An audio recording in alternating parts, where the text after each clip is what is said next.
I'm a huge Assassin's Creed fan, and I gotta say, the AC Mirage trailer, it tickled my pickle. Honestly, I think I rewatched that trailer a good 30 to 40 times. I just couldn't help myself. The alluring white robes, the glimmers of old school parkour, the seductive whispers of stealth gameplay. Oh, sacre bleu! Assassin's Creed is back, baby! Did you know that the castle featured in the trailer is Alamut Castle, which was, in fact, the real-life headquarters of the real-life Order of Assassins? Like the sheep consumer that I am, I worked myself up into a fury. I'm ready. Take me to Baghdad, Dr. Ubisoft. Take me now. What goes up must come down. And of course, my hype levels eventually plummeted back to earth. You know what it was that chilled me out?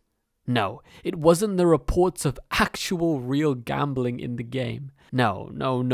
What killed my hype for AC Mirage was the fact that Ubisoft is selling this game at a below standard price point. When I saw that, alarm bells immediately rang in my head. Subconsciously, I sensed something amiss. When I saw that, I instinctively thought to myself, there is no way that Ubisoft would sell this game for less than standard price unless it is actually dog shit. These guys are selling Skull and Bones, which looks proper butt cheeks, for the full $70 price tag. So surely AC Mirage being $50 is a trap. Those are the thoughts that killed my hype for AC Mirage. Now, Mirage could come out and be amazing, but the fact that my gut reaction was to doubt instead of celebrate its low price point just shows you how deep into the gutter Ubisoft's reputation is. There's plenty of criticisms that people throw at Ubisoft, one of the biggest being that they just don't innovate. You know what? I actually disagree with that opinion. To make your games so fucking boring that people will pay extra to skip through them. Why, that's positively brave, bold, and dare I say, innovative.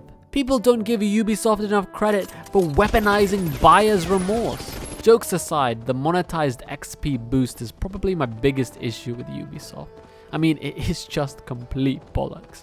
Whether you're on the side of I don't care, just ignore the microtransactions, or I care a lot, these microtransactions are ridiculous, logically, there actually is no justification for the paid XP boost. If Ubisoft really cared about giving people the option of an XP boost in-game, why not just give them the free option to toggle that in-game, just like you would difficulty? I mean, bloody hell, Valhalla has a toggle for literally everything. The very fact that the XP boost is monetized proves that they mess with progression to sell you the XP boost. Despite how much I personally dislike it, hot take alert, I actually do think that people spend too much time being outraged by the XP boost. I think we should transition to just laughing at it. I mean, seriously, I just keep thinking about the board meetings. Jean-Paul, I have good news. We have made 10 million euros extra profit. Au Pierre, this is fantastic. You really are a genius for creating the XP boost. Oui, Jean-Paul, I am very proud of myself for selling people the option to skip our game. Of course, this is the biggest honor we could achieve as a video game company.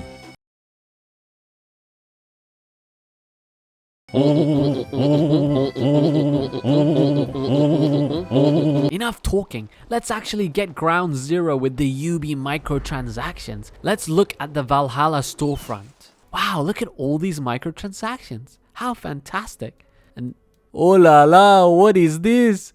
Oh la la, qu'est-ce que c'est?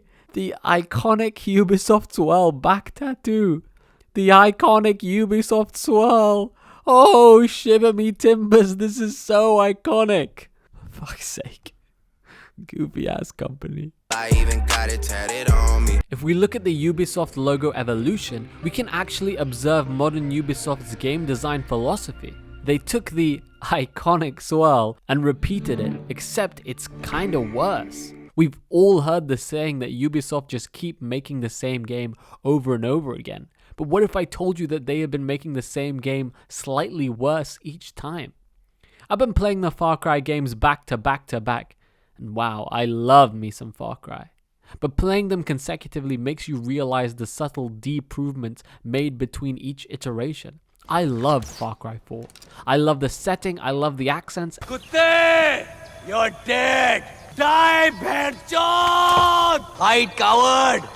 I'm coming for you! Mother Chod, I'm going to make you suffer! And what I love the most are the campaign missions. Each proper campaign mission plunges you into huge combat scenarios where you are forced into engaging with all of the tools of the Far Cry sandbox. This is Far Cry at its best. In 5, the main campaign missions are extremely linear, and honestly they're the worst parts of the entire game.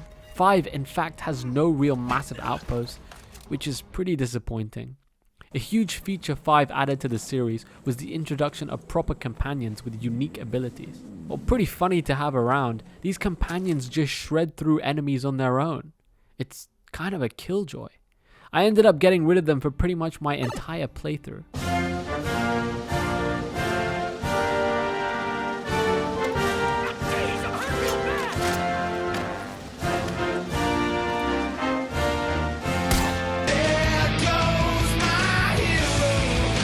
In 6, I feel like they realized that the companions were too OP, so they just made them weak as shit.